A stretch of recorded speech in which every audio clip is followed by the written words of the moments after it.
제가 다른 영상에서 한두 번 정도 말했던 것 같은데 코로나19가 터졌을 때 제가 주식으로 돈을 조금 벌었어요. 자랑할 정도는 절대 아니고 그냥 가지고 있었던 돈 빡빡빡빡 긁어 모아가지고 야무지게 투자를 했었어요. 원래도 개별주는 하지 않았었기 때문에 당시에도 지수추종 ETF에만 딱 투자를 했었는데요. 아시겠지만 코로나19로 주가 굉장히 많이 올랐었죠. 완벽하게 고점에서 팔진 못했지만 1년 정도 만에 노동 없이 제 주식 통장에 있던 돈이 조금 불어났죠. 저뿐만이 아니었죠. 당시에 주식, 부동산, 암호화폐 가릴 거 없이 엄청나게 급상승했으니까 다양한 루트로 돈을 꽤 많이 버신 분들이 많았을 거예요. 이상하죠. 분명히 확진자는 폭증하고 자영업자들은 다 문 닫고 거리에는 막 파리가 날렸는데 코로나 전후로 무슨 일이 있었길래 왜 그렇게 자산 가격만 천정부지로 올랐던 걸까요?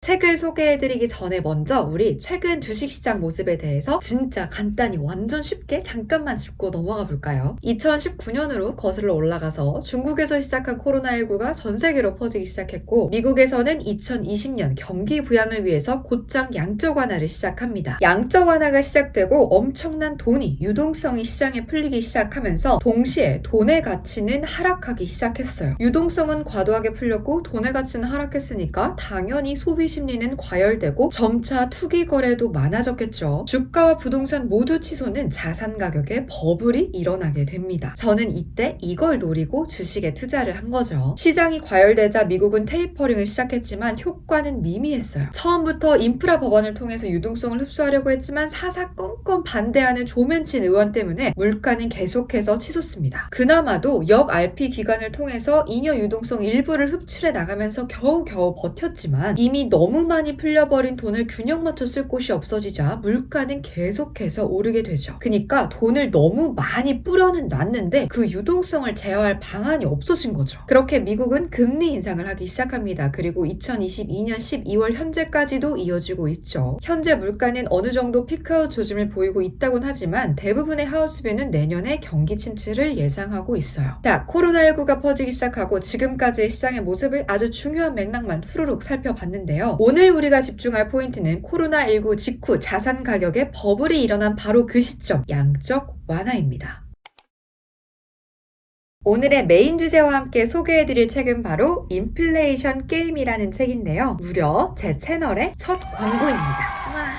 전에도 여러 광고가 들어오긴 했는데요. 이 책을 보니까 양적 완화, 유동성 요 주제에 딱 제대로 포커싱이 잘 되어 있는 책이더라고요. 제가 2021년 5월 정도에 양적 완화란 부자와 가난한 사람을 주기적으로 가르는 하늘의 문이라는 표현을 하면서 이 시기에 대한 이해와 준비가 내 운명을 가를 수도 있다고 굉장히 강조를 해서 말씀드렸던 적이 있는데요. 너무나 중요한 부분이기 때문에 다른 영상에서도 많이 언급을 했었죠. 그런데 딱 마침 좋은 기회로 이 책이 광고로 딱 들어오게 돼가지고 기쁜 마음으로 책을 소개해드리게 됐습니다. 이 책은 2008년 금융위기에 양적 완화라는 통화 정책이 시행되고 난 후부터 실물 자산 보유 유무에 따라서 부의 양분화가 가속화된 배경을 이해하고 앞으로도 반복될 자산 가격 상승을 대비하기 위해서 쓰인 책이에요. 경기 사이클에 대한 전반적인 이해 그리고 중앙은행과 정부는 어떨 때 이 위험한 양적 완화라는 카드를 꺼내는 건지 등등 총 4장으로 구성이 되어 있고요. 유동성 파도를 완벽하게 이해하고 또 어떻게 하면 우리가 그 파도 위에 잘 올라탈 수 있을지에 대한 내용이 이 책의 핵심 내용입니다. 보시면 차트나 도표가 많거든요. 근데 은근히 이런 게 많으면 잘 안 읽히는 책이라고 생각하시는 분들도 있을 것 같아요. 그런데 그냥 시각적으로 단순히 내용을 뒷받침하는 정도라서 다 같이 올라가는 모양이구나 아니면 늘었구나 줄었구나 정도로만 이해를 하시면서 보시면 이해를 돕기에 훨씬 더 좋은 책이라고 생각을 합니다. 내용적으로 분명히 읽기 어려우시진 않을 것 같은데요. 초보자분들이나 입문자분들 더 이해하기 쉬우시라고 읽기 전에 보면 좋을 영상 링크를 더보기란에 조금 넣어드릴게요. 영상 보시고 책 읽으시면 시너지 효과로 훨씬 더 도움되실 거라고 생각합니다.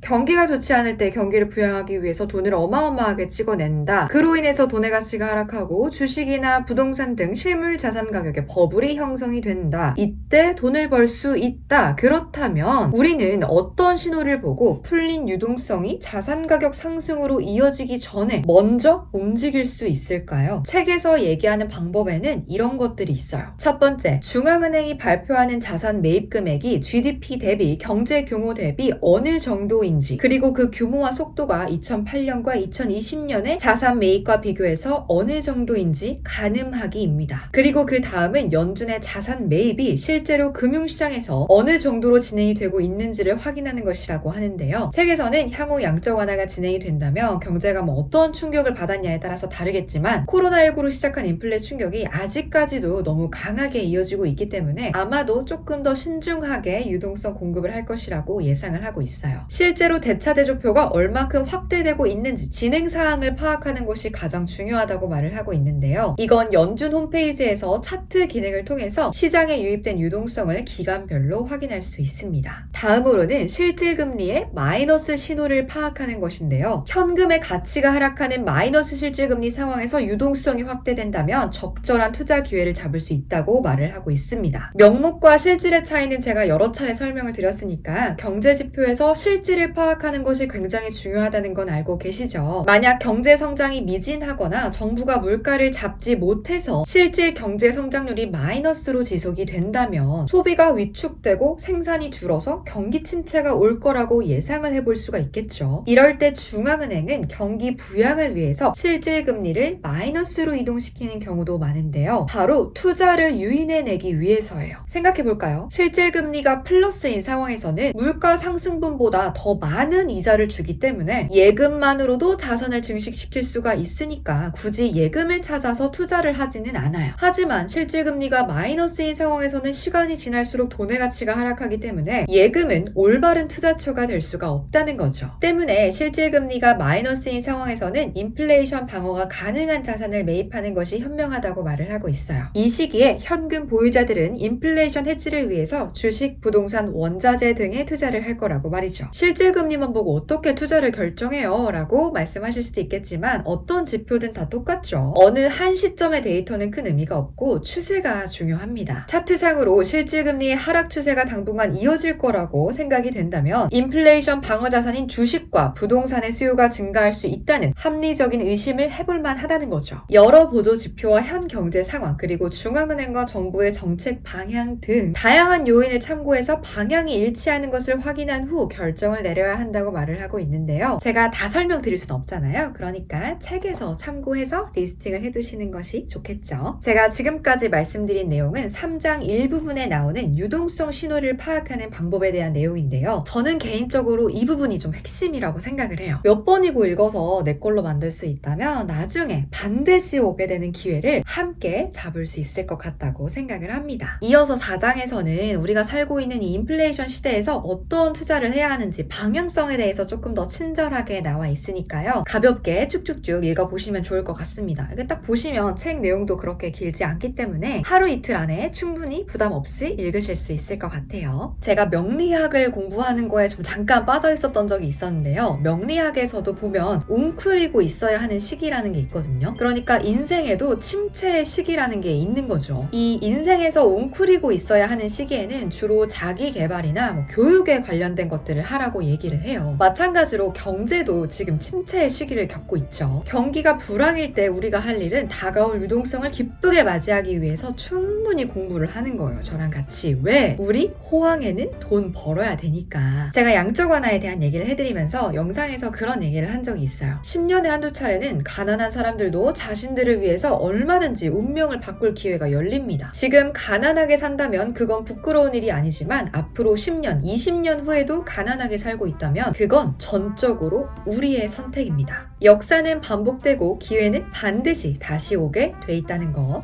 그럼 오늘도 유익한 시간 되셨길 바라고요. 다음 시간에 더 재밌는 책 공유하는 시간 가져보도록 할게요. 그럼 안녕.